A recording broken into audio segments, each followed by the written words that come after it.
அதெல்லாம் எடுத்து வைக்கிறோம்ல, எடுத்து வச்சு ஒரு கப்பு ஃபுல்லாக வந்துருச்சு. இப்போ அதை எடுத்து போட்டு சிம்மிலே வச்சு நல்லா அப்படி கிண்டிகிட்டே வரணும்.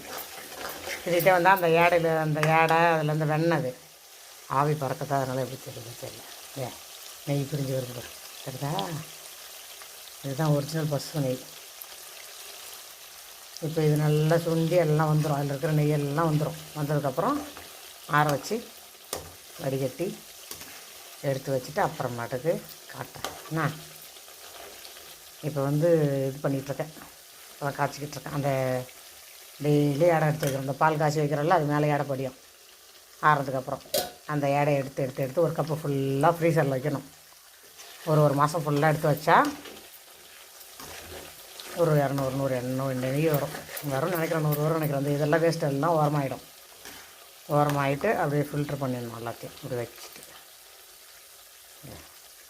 இப்போ எங்கள் வீடே வாசனையாக இருக்குது, நல்ல வாசனை, நெய் வாசனை. இதெல்லாம் அந்த சக்கை ஃபுல்லாக வந்துடும்னா இந்த எண்ணெய் ஏடையில் இருக்கிறதெல்லாம்